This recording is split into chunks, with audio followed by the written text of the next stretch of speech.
साली सब बुझता नहीं होली में सहनी हो मारे लुधाका जानी ले तोहरो इरादा बापा का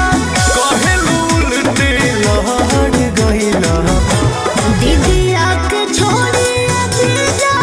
हमारे पपड़ गइला आके ससुराल में बिगाड़ गइला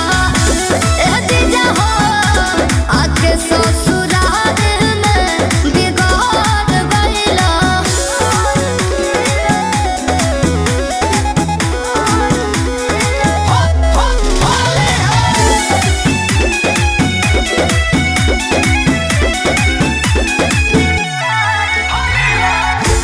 तोहरे तमान बहते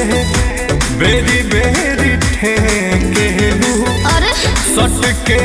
साली बोला काहे रंग फेंकेलू ठीक करतनी अरे अरे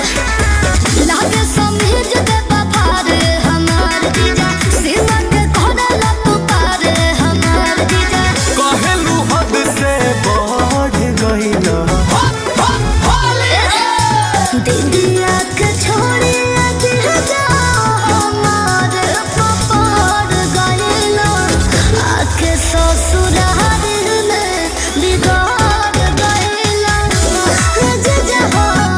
आके ससुराल में बिगाड़ गइला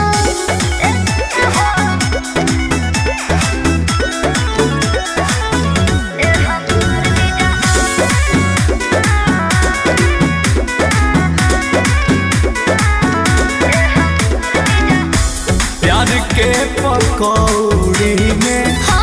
डाल दो न बेसन काहे के फगुआ